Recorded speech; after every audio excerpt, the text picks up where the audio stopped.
주셔서 감사합니다. 우리 옆에 있는 분들 인사하겠습니다. 사랑합니다. 네, 행복하게 해드리겠습니다. 한 번 더 인사해 보시죠.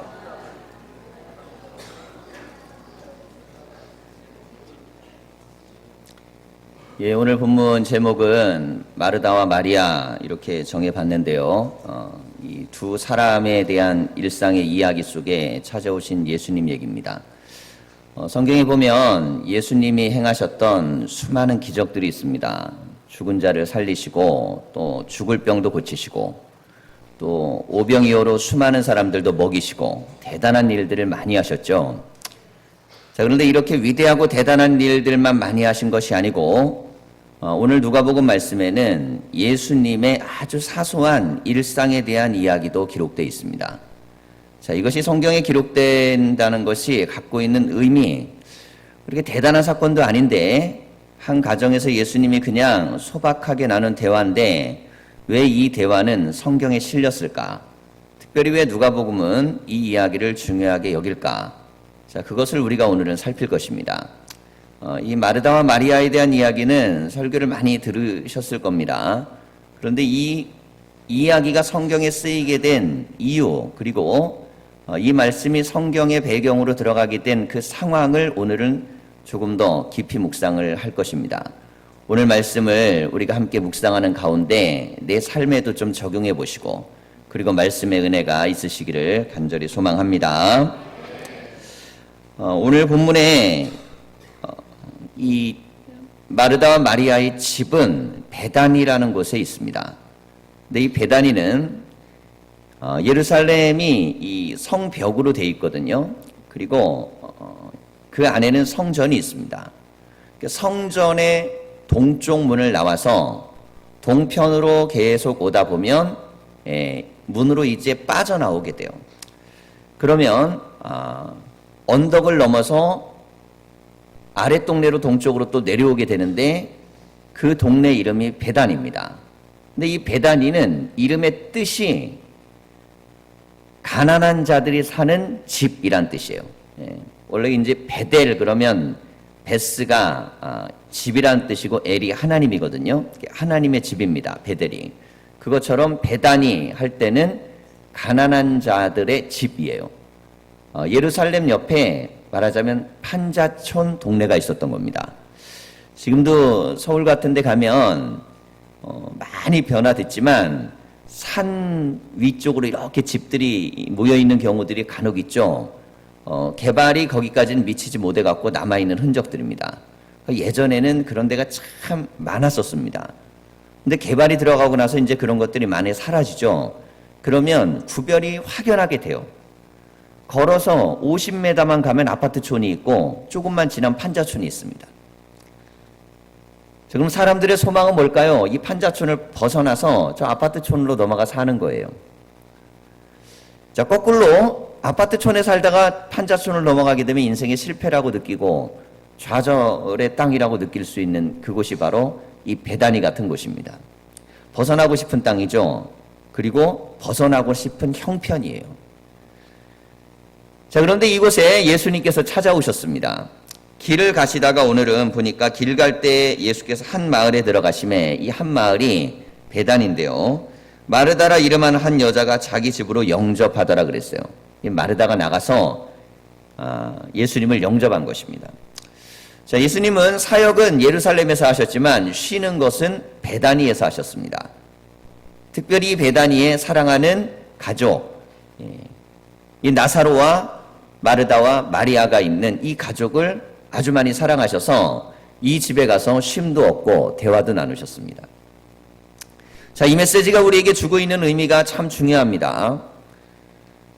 예수님께서 가장 편안하게 생각했던 것이 어디였는가? 고향 나사렛이 있습니다. 사역은 가버나움에서 가장 많이 하셨습니다. 그리고 예루살렘에 올라가서 예루살렘에서 큰 역사들을 많이 이루어내셨어요. 자, 그런데 정작 예수님이 가장 가고 싶어하고 그리고 머물고 싶어했던 것은 가난한 판자촌이 있었던 베단입니다. 거기에 가셔서 굉장히 편안하셨어요. 자, 우리가 하나님에게 영광이라는 표현을 가지고 우리의 삶을 한번 좀 진단해 볼 필요가 있습니다. 학생들에게 이렇게들 많이 얘기하죠. 야, 너 열심히 해야 돼. 그리고 성공해야 돼. 그래야만 하나님께 영광이 돼. 여러분 정말 그럴까요? 예. 열심히 해서 성공해가지고 높은 자리에 올라간 그리스도인들이 많습니다. 그랬는데 오히려 하나님께 영광이 안 되는 사람들도 많습니다. 그러니까 높이 올라가는 게 곧 하나님께 영광이라는 것은 등호가 되지 않아요. 반드시 그렇게 되는 것이 아닙니다.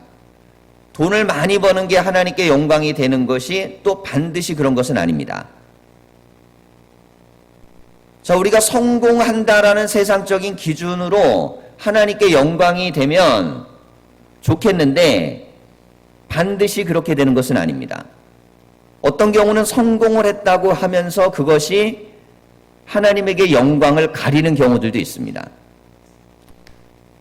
자, 이것을 통해서 우리가 볼 때에 정말 그러면 하나님께 영광 돌리는 것은 무엇일까? 지금 예루살렘은 거대한 성전이 있고요. 그리고 위대한 선생들이 있고 수많은 지도자들이 있습니다. 예수님이 그들을 만나서 편안하고 그들을 만나서 행복하고 그들을 만나서 영광을 받으셔야 되는데 예수님은 예루살렘에 들어가기만 하면 스트레스를 받으시는 거예요. 특별히 성전에 들어갔을 땐 더더욱 그렇습니다. 예수님은 성전을 아버지의 집이라고 말씀하셨어요. 내 아버지의 집. 자, 성전은 예수님의 입장에서는 하나님 아버지의 집입니다. 그런데 편안하진 않은 거예요. 성전을 뒤집어 엎어버리시고 그리고 그들과 갈등이 일어나고 문제가 생긴 것이 바로 아버지의 집이었습니다. 자, 그럼 우리가 여기에서 좀 물어야 됩니다. 우리가 하나님께 영광을 돌린다라는 것은 거대한 도시에 가서 사는 것이며 사람들이 얘기하는 것처럼 큰 성공을 이룬 것이고 남들보다 더 많은 것들을 가져서 그게 하나님께 영광이 될까? 그럴 수도 있지만 그렇지 않을 수도 있습니다. 자, 그럴 수도 있다는 것은 그 자리에 올라가서도 여전히 하나님의 뜻대로 살고 있다면 영광이 되는 것이고 그 자리에 올라가서 하나님의 뜻에 반하게 산다면 그것은 오히려 하나님의 영광을 가리게 됩니다. 자, 그러니까 하나님의 영광은요, 어느 자리에 가느냐의 문제가 아니고 현재를 어떻게 살아가느냐의 문제입니다. 오늘 나는 이 자리에서 어떻게 살고 있는가? 그래서 하나님의 영광은요, 미래로 미루는 것이 아닙니다. 야, 내가 열심히 노력해서 5년 후에 하나님께 영광을 돌려봐야지. 10년 후에 노력해서 하나님께 영광을 돌려봐야지. 자, 그런데 그것은 인간의 생각입니다. 정작 예수님은 그 발달되고 위대한 도시 예루살렘, 그곳에 머물지 않고 쉼을 얻기 위해 베다니로 나오셨고 성전을 편안한 곳으로 생각한 것이 아니고 가난한 친구들이 있는 이 마르다와 마리아의 집을 편안하게 생각하셨습니다. 자, 그랬다면 왜 도대체 예수님께서 그 가난한 동네, 가난한 집을 그렇게 좋아하셨을까요? 그 이유는 바로 오늘 이 영접이라는 단어 속에 담겨져 있습니다. 편안하게 맞아들이고 그분이 정말 행복하고 편안하게 쉴 수 있도록 만들어주는 곳. 예수님이 태어나실 때는 태어날 곳이 없어서 말구 위에서 태어나셨습니다. 돌아가실 때는 디딜 땅이 없어서 나무 위에 매달려 돌아가셨어요. 죽으신 이후에는 무덤이 없어서 남의 부자의 무덤 속에 3일 동안 들어가 계셨습니다. 예수님의 삶을 보면 태어날 때부터 죽을 때까지 정말 어디에 자리 하나 붙일 수 없을 만큼 힘들고 어렵게 인생을 사셨어요. 하지만 하나님은 예수님을 통해 영광을 받으셨습니다. 여러분, 내 형편과 처지가 어떠냐가 하나님의 영광을 가로막는 것이 아닙니다. 내가 어떠한 처지에 있든지 간에 하나님이 나 때문에 편안하신가가 중요하다는 거죠. 하나님이 나 때문에 편하신 상태. 영접이라는 건 두 가지가 있는 것 같습니다. 제가 생각을 좀 해봤는데요. 저희 집에도 많은 분들이 오십니다. 대체로 교인이 아닌 분들이 옵니다. 교인들은 웬만하면 저희 집에 안 옵니다. 예, 교인들은 안 와요. 교인 아닌 분들은 누가 오냐면 배달하는 분들이 오세요. 예, 배달을 하는 분들이 이렇게 옵니다. 간혹 물건을 고쳐야 될 때 오시는 분도 있고 정수기를 고쳐야 돼서 또 혹은 이렇게 손봐야 돼서 좀 오는 분들도 있습니다. 자, 그때도 우리가 영접합니다, 이분들을. 근데 어느 때는 문 밖에서 영접할 때가 있어요. 그렇죠? 왜 문 밖에서 영접하죠? 예, 보여주면 안 되는 거예요. 예, 그래서 문만 빼꼼히 열고 밖에서 감사하다고 하지만 그때 영접하는 건 사람이 아니고 사람이 가져온 물건이에요. 이게 중요하지 않습니까? 그런데 이때까지 제가 배달을 오셨던 분들 중에 문만 빼꼼히 열고 물건을 받았다고 저를 욕하는 사람을 한 번도 본 적이 없어요. 이분들은 그냥 잘 전달하고 잘 계시라 그러고 갔어요. 아니 어떻게 교회 목사가 돼갖고 문도 안 열어주고 집에 들어가서 차도 한 잔 안 주고 이렇게 좋은 대화도 이렇게 나누지 않냐고 어느 누구도 저에게 그렇게 얘기하지 않았습니다. 집안에 어쩔 수 없이 영접해서 드려야 되는 케이스들이 있어요. 예를 들면 이제 정수기 하러 오시는 분이 계십니다. 그러면 이분은 와가지고 이렇게 뭐 이렇게 이제 고치기도 하고 혹은 이렇게 서비스 해주시기도 하시는데요. 그때는 웬만하면 제가 방에서 안 나갑니다. 저희 아내만 그 옆에 있어요. 그래서 저는 그냥 제 볼일 보고 제 거 합니다. 근데 이분이 나가면서 어떻게 사람이 왔는데 쳐다보지도 않냐고 이때까지 한 번도 그렇게 나에게 욕을 하지 않았어요. 물론 속은 어떤지 모르겠어요. 자, 제가 드리고자 하는 말씀이 뭐냐면 사람이 누군가를 만날 때는요, 그 만남이라는 것 자체가, 영접이라는 것 자체가 범위가 있습니다. 물건만 갖다 주는 걸 받는 경우도 있고 집안에 들어와서 뭔가 일을 해도 그냥 특별한 인격의 문제를 맺지 않고 되어져 있는 일이나 여러 가지 것들이 해결되면 되는 경우들이 있습니다. 서로가 불편하지 않습니다. 물건 주면 가는 거고 일 끝나면 가는 거예요. 자, 그런 영접들, 예수님도 그런 영접들을 많이 경험하셨습니다. 자, 그런데 두 번째 경우의 영접이 있습니다. 우리가 계시록의 말씀을 보면 예수님께서 내가 문 밖에 서서 두드리노니 누구든지 그 문을 열면 내가 들어가 그와 더불어 먹고 마시리라 그랬습니다.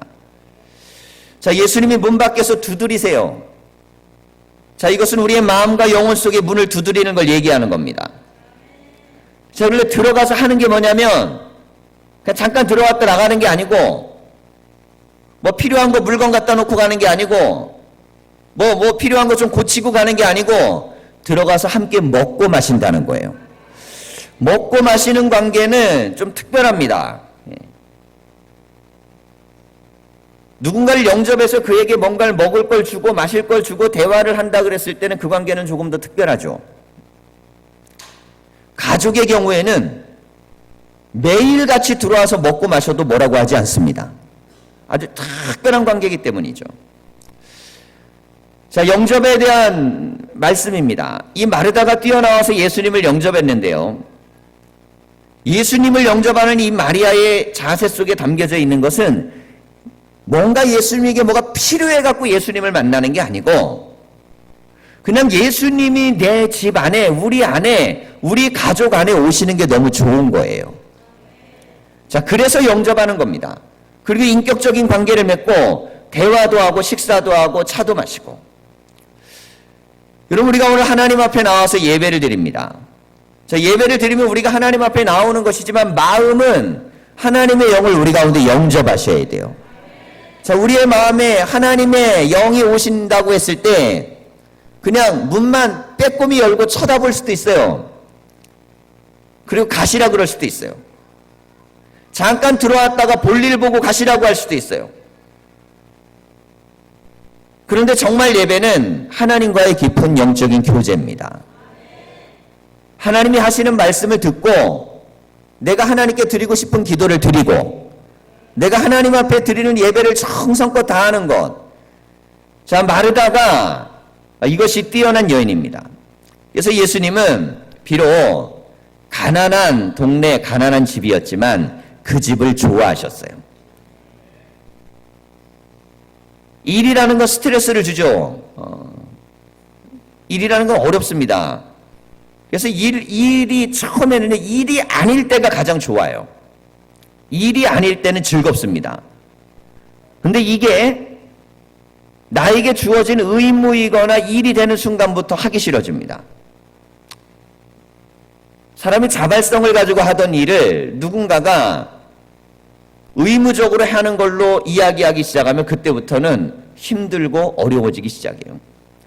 자, 예수님이 많은 사역을 하셨습니다. 새벽부터 저녁까지 하시는데 사람 상대하는 게요, 세상에서 가장 어려워요. 근데 예수님의 일은 사람 상대하는 거잖아요. 부딪혀야 되고 말해야 되고 어느 땐 또 말싸움 걸어오는 사람들도 있고 스트레스 받게 하는 사람들도 있고, 그리고 좀 힘들게 하면 그냥 혼자 불러갖고 묻고 대답하고 이러면 얼마나 좋아요. 공개적으로 망신 주려고 사람들 앞에서 막 얘기하고. 예수님도 스트레스를 많이 받아요. 그러니까 예루살렘만 들어가면 스트레스가 오시는 거예요. 그 예수님도 쉼이 필요하셔서 쉬시는 장면들이 몇 곳 나옵니다. 근데 워낙 쉴 곳이 없어서 들판에서 계시면 사람들이 오고 산에 있으면 사람들이 오고, 그래서 쉴 때 어디로 가시냐면 바닷가로 가세요. 배 타고. 왜냐면 여기까지는 사람들이 쫓아오기 쉽지 않으니까. 배 타고 고무를 베고 누워 주무시는데 얼마나 힘들어 하셨냐면 옆에 풍랑이 있는데도 깨질 않습니다. 너무너무 피곤하고 힘들고 지치셔가지고 풍랑이 일어도 잠에서 깨어나지를 못하세요. 그만큼 사람에게 시달리고 힘들고 어려웠습니다. 그래도 주님은 그 길을 가셨어요. 병을 고치러 가셨고 귀신을 쫓으러 가셨고 문제를 해결하러 가셨습니다. 자, 이것도 우리에게 은혜입니다. 하나님이 우리의 삶에 문제가 있을 때, 우리에게 어려움이 있을 때, 우리의 삶에 넘지 못할 산이 있을 때마다 주님은 우리를 찾아오세요. 이게 우리에겐 참 큰 은혜이죠. 그런데 이뿐만 아니라 정말 더 큰 은혜는 가난하고 별 볼 일 없어 보이는 곳에도 주님이 안식하시기 위하여 찾아오신다는 것입니다. 예수님이 찾아와 주시는 곳은 대단히 멋지거나 훌륭하거나 그런 곳이 아니어도 됩니다. 그냥 예수님을 진정한 마음으로 영접하고 받아들이고, 그리고 예수님이 오시면 기뻐하시는 거예요. 친인척들이 올 때가 있고 또 소중한 분들이 올 때가 있습니다. 그럼 집 정리도 좀 하고 음식도 좀 장만하고 이렇게 우리가 예약하면 그렇게 하죠. 자, 그런데 이때 베나린을 지나가시는 예수님은 예고 없이 지나가셨고, 마르다는 이 예수님을 집안으로 영접하는 데까지는 성공을 했는데, 문제는 미리 알았으면 좀 준비를 해놨을 텐데 그렇지를 못했어요. 예수님과 제자들만 해도 벌써 13명, 거기에다가 딸린 사람들이 조금 더 있고 여기 집안 식구까지 하면 20명 가까운 사람인데, 여러분 한 20명이 한꺼번에 집에 오게 되면 얼마나 여자가 분주해집니까? 예. 이게 먹거리가 항상 준비되어 있는 것도 아니고 상황이 좋은 것도 아니고, 그러면 꼭 이런 말 하죠. 미리 얘기라도 해주고 오시지. 예, 그럼 내가 준비를 했을 텐데. 갑작스럽게 닥쳤을 때 곤란하죠. 근데 본인이 영접해서 모시고 들어왔잖아요. 자, 분주하게 노력해서 만듭니다. 근데 마르다는 어떤 사람이냐면 적극적인 사람이에요. 밖에 나가서 모셔와요. 자기 오빠 나사로가 죽었을 때도 예수님이 오신다는 소문을 듣고 막 밖으로 뛰쳐나가서 예수님 영접하는데, 마리아는 그때도 집안에 앉아 있어요. 성격상 마르다하고 마리아는 굉장히 차이가 있습니다. 기질이 좀 많이 달라요. 그런데 이 마르다는 굉장히 모든 일을 적극적으로 합니다. 인간관계도 적극적으로 맺고, 그분도 우리 집으로 모셔오고, 그리고 막 일을 하기 시작하는데 20인분 음식을 갖다가 순식간에 해요. 대단한 분들이죠. 예. 우리 교회 여성교회 같은 분들이에요. 예. 순식간에 막 척척척척. 예. 한 2-3명만 들어가도 다 해. 100명 식사를 다 해. 예. 근데 그것처럼 이 마르다도 그렇게 능력이 있어요. 그런데 문제는 마음이 조급한 거예요. 손님들은 많이 왔죠. 할 일은 많죠. 영접은 자기가 했죠. 앉아있는데 동생 마리아가 예수님 발 앞에 탁 앉아가지고 말씀을 듣고 있는 거예요. 여자들은 이게 뭔지 다 알아요. 여자들은 다 알아요. 언제 아느냐? 명절 때 알아요. 명절 때. 명절에 여자들은 굉장히 날카로워집니다. 일을 하더라도 똑같이 분배해야 될 것 같고, 또 하더라도 누가 조금 칼질 더 잘하나, 누가 칼질이 늦나, 누가 소금을 더 치나 덜 치나, 요 하루 이틀을 지내기 위해서 굉장히 민감해지잖아요. 같이 일을 도와줘도 민감할 판인데, 지금 마리아는 자기 생각엔 철없이 예수님 앞에 앉아서 얘기를 나누고 있는 거예요. 마르다가 이렇게 얘기합니다. 예수님, 지금 예수님과 손님들을 대접하려고 일이 많은데 제 동생 마리아가 지금 저를 좀 돕도록 그렇게 말씀 좀 해주십시오. 그래요. 자, 이건 무슨 의미냐면 마르다가 마리아를 설득 못한다는 거예요. 안 되니까 그렇게 하는 거예요. 제가 가끔 밖에 나가 있으면 우리 집에서 전화가 올 때가 있어요. 제 아내가 올 때도 있고 우리 자녀들이 올 때가 있어요. 그럼 대부분 전화 내용은 갈등이 생겼는데 빨리 들어와 수습을 하라는 내용이야. 수습하라는 거예요. 이런 일이 있는데 이거를 수습하라는 거죠. 우선은 수습이 된다는 뜻이에요. 그래도 전화를 해가지고 내가 조정하면 된다는 거예요. 근데 저희 아내도 가끔 전화가 갈 때가 있어요. 어디냐고. 들어가는 중이라고. 빨리 오라고. 애들이 지금 다투고 있는데 수습을 해야 된다고. 감당을 못하는 거죠. 애들이 워낙 세가지고. 그러니까 뭐 이렇게 지들끼리 막 하고 그러면 엄마가 감당이 안 되는 거예요. 지금 이 마르다도요, 마리아가 얌전한 것 같은데 감당이 안 되는 거예요. 그런 사람 있죠. 말도 없고 그냥 성격도 내성적이고 되게 그냥 자기 홀로 있고 이러는데 감당이 안 돼. 대화가 안 돼. 표현이 안 돼. 자, 예수님은 지금 여기 쉬러 들어오셨어요. 쉬러 오셨는데도 가장 사랑하는 집이고 편안한 집인데도 여기도 갈등이 있습니다. 사람이 사는 데는요, 가장 좋아 보이는 그곳에도 갈등이라는 게 있어요. 뭐 큰 갈등이 아니에요. 그냥 작은 거예요. 별거 아니에요. 그런데 자기들끼리는 심각해요. 마르다 입장에서는 지금 심각한 거예요. 그래서 주님 앞에 마리아 좀 어떻게 좀 해달라고. 자, 그때 예수님께서 이 문제를 해결하는 방식입니다. 예수님이 말씀하시죠. 넌 뭘 그렇게 분주하게 많은 일을 하고 염려 근심을 하냐. 몇 가지를 하든지 혹 한 가지만이라도 그냥 그거 갖고 되니까 너무 그렇게 하지 마 그럽니다. 자, 이게 무슨 뜻이냐면 마르다는요, 자기가 세워놓은 목표를 달성해야만 만족한 사람이에요. 근데 이게 내일일 때는 괜찮을 때 다른 사람과의 관계에서도 마찬가지입니다. 내가 이 정도 음식을 차려내야지 이게 안 되면 화가 나는 거예요. 내가 이렇게 대접해야지 이게 안 되면 마음이 불편한 거예요. 근데 자기 혼자 못하는 부분이 생겨버린 겁니다. 근데 동생이 안 도와주니까 이번에는 동생한테까지 화가 나는 거예요. 자, 일 중심의 사람은요, 자기에게도 화나고 남에게도 화납니다. 자, 그런데 자기가 옳다고 생각해요. 내가 옳은데 저 사람은 지금 잘못된 행동을 하고 있다고 생각합니다. 자, 그런데 그것은 예수님은 그러시는 거예요. 아니야, 그건 옳고 그런 게 아니고 네가 그냥 일 중심의 사람일 뿐이야. 그렇게 많이 안 해도 냉수만 떠와도 괜찮아. 우리가 이거 먹는데 불편함이 없어. 걱정 안 해도 돼. 여러분, 사람을 영접하고 맞이할 때 중요한 건 일 치르듯이 사람을 영접하는 게 아니고, 사람과의 관계는요, 그 사람이 가장 편안할 수 있도록 만들어주는 게 좋은 것입니다. 내가 이 사람과의 관계를 맺을 때 이 정도는 해야만 저 사람이 좋아할 거야. 그건 내 생각이에요. 예수님이 그러시잖아요. 아니야, 꼭 그렇게까지 할 필요 없어. 그냥 조금만 내와도 돼.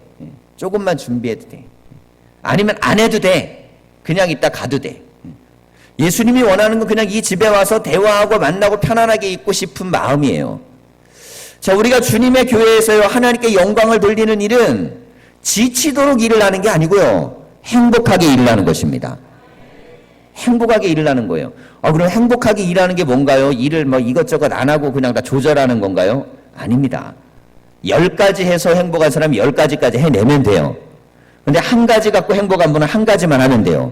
근데 나는 2개 이상 못한다. 2개 이상 하면 시험에 든다. 그분은 그러면 2개 이상 하면 안 돼요. 왜냐면 자기만 시험 드는 게 아니라 옆 사람도 다 시험에 들게 만들어. 사람마다 일할 수 있는 능력도 다르고 범위도 달라요. 어떤 사람은 한 가지 일하면서 10가지를 생각하는 사람이 있어요.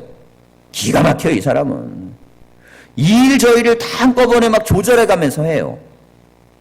근데 어떤 사람은 한 가지 일에 몰두하면 전혀 다른 일을 못하는 사람이 있어요. 그럼 태어날 때부터 주님이 그렇게 우리에게 그렇게 만들어주신 겁니다. 그러니까 예수님이 그러잖아요. 뭘 그렇게 너무 잘하려고 하지 말고 네가 할 수 있는 것만큼 만족하고 행복한 것만큼 해라. 자, 서로를 대할 때 이게 예수님이 주신 굉장히 중요한 가치관입니다. 서로를 대할 때 그 사람이 해낼 수 있는 것만큼, 즐거운 것만큼 해내는 게 좋죠. 욕심을 너무 부리는 것은 자기 스스로가 힘들고 어렵습니다. 주님이 그렇게 또 원하시는 게 아니에요. 자, 반면에 마리아 복음 뭐라고 하냐면 이 아이도 좋은 것을 선택했으니 빼앗기지 아니하리라 그랬어요.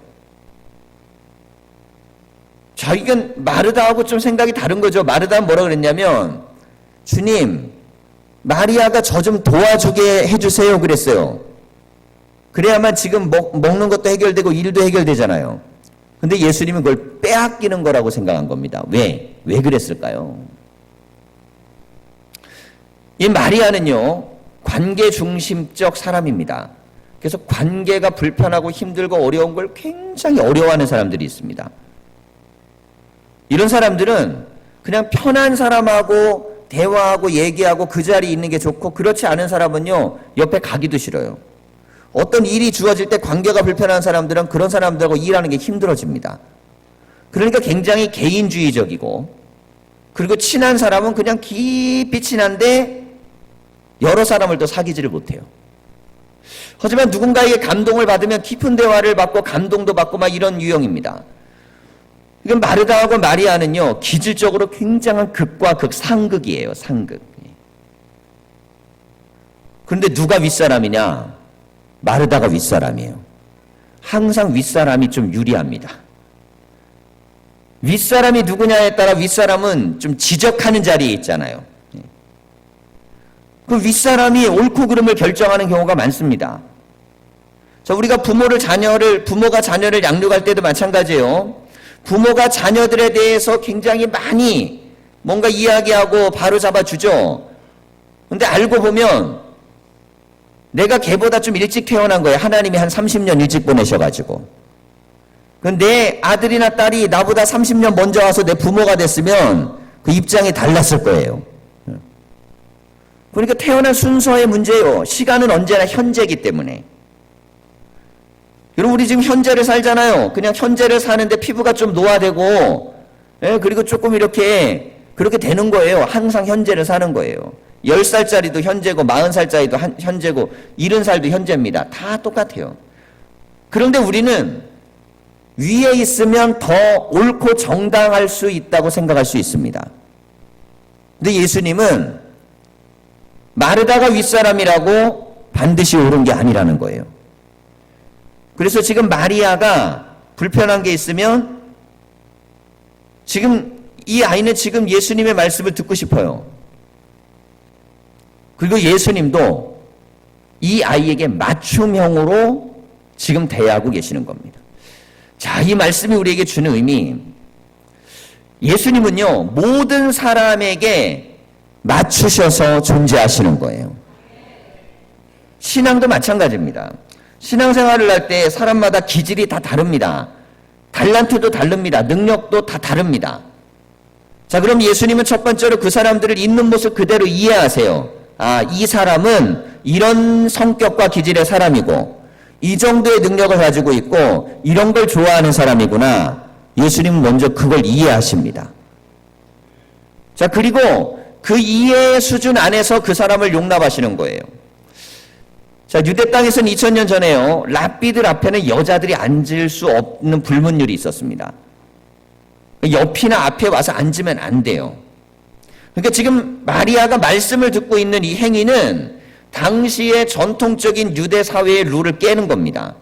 굉장히 모두를 불편하게 만드는 거예요. 거기는 남자가 앉아야 돼요. 굉장히 남성 중심적 사회였기 때문에 여자가 감히 랍비 앞에서 배운다? 이거 안 되는 거죠. 예전에 우리 조선시대 때도 그랬잖아요. 서당에 가서는 누가 공부하는 거예요? 다 남자들. 예, 남자들. 여자는 누구 못하느냐? 서당 개만도 못해요. 그래갖고 그거 아시죠? 속담이 있는 거. 서당께 3년이면 뭘 한다고? 서당의 개는 여자보다 나은 거예요. 예. 여자는 못 가도 남자는 개는 됐다니까. 예.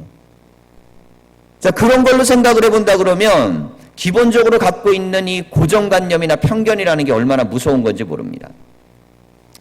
근데 마리아는요, 이걸 깼어요. 근데 예수님은 이걸 용납하셨습니다. 사회적인 룰이나 사회적인 합의나 어떤 전통이 있다 할지라도 그것이 주님에게 다가서고 믿음의 자리로 나아가는데 방해가 되면 예수님은요, 가감없이 그걸 제거하도록 하셨습니다. 어린아이가 자기에게 오는 걸 막지 말라 그러셨고 마리아가 자기 앞에 앉아 있는 것을 용인하셨어요. 그래서 오늘 여자분들이 이 자리에 앉아 계신 거예요. 여자분들이 이 자리에 앉아 계신 걸 감사하셔야 될 줄 믿습니다. 예수님 때문에, 예수님 때문에. 전통적으로 유대 사회에서는요, 남성 중심이니까 여자를 배려를 안 하지 않습니까? 감히 안 되는 거예요. 근데 예수님이 그걸 깨셨어요. 그리고 용납하시는 거예요. 앞자리에 앉아있고 말씀을 앞자리에서 듣고 제자들이 다 옆자리로 밀렸어요. 그런데도 예수님은 이 아이를 향하여 말씀을 주시는 겁니다. 여러분, 주님은 그 사람의 성격과 그 사람의 기질 다 맞춰주시지만 정말 중요한 건 예수님은 자기 앞으로 나오는 모든 사람을 다 영접해 주십니다. 어떤 상태든 간에 받아주시는 거예요. 가난한 집이죠. 못 배운 사람입니다. 가진 거 없습니다.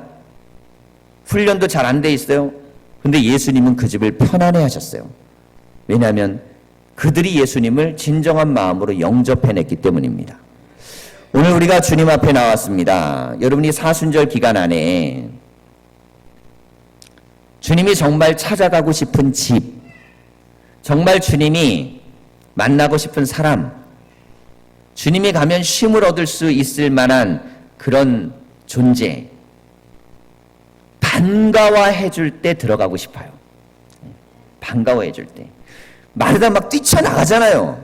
반갑다고 막 뛰쳐나가잖아요. 막 기다리잖아요.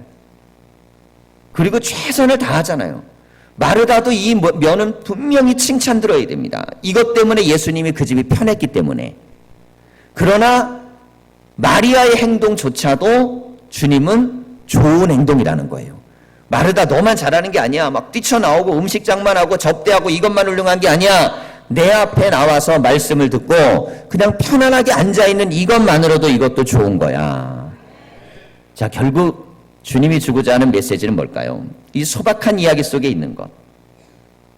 그것은 바로 진심으로 주님이 내 안에 오시기를 원하는 그런 영접하는 마음이 있을 때 주님이 그 자리에 머무시기를 원하신다는 것입니다. 여러분, 주님은 나 같은 사람한테 오실까? 여러분, 그것은 잘못된 질문입니다.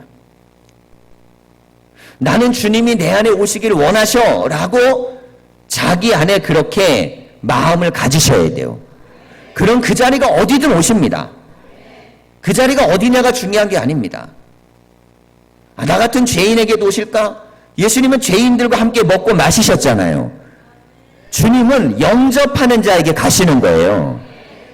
그러니까 내가 어떤 지위와 권력과 어떤 상태에 있느냐가 아니고 얼마나 큰 집에 살고 얼마나 돈을 많이 갖고 있느냐가 아니고 내가 정말 주님을 모시기를 원하느냐가 중요한 것입니다. 그러면 주님은 그 자리로 가세요. 주님이 원하는 자리는 조그만 단칸방이라도 정말 주님이 여기로 오기를 원하셔. 정말 이 자리에 주님의 은혜가 있기를 원해. 이런 마음을 갖고 있는 곳에 하나님의 은혜가 있습니다. 사람을 영접할 때도 그런 마음 들잖아요. 자꾸 비교하려고 싶은 마음이 들잖아요. 예? 뭐 집은 얼마나 크고 방은 몇 개나 있고 음식은 얼마나 내오고. 여러분, 그런데 이건 유교적 사고방식이에요. 굉장히 중요합니다. 유교에서는 그런 것들이. 그런데 성경적 사고방식에서는 영접의 개념이 그런 것이 아닙니다. 영접은 내가 어떤 자리에 있더라도 기쁜 마음으로 받아들이고 싶은 마음이에요. 오늘 하나님 앞에 이 마음을 붙드시고 우리 사랑하는 성도님들 예수님을 더 깊이 사모하시고 또 바라시는 사순절 기간이 되기를 간절히 축원합니다. 기도하겠습니다.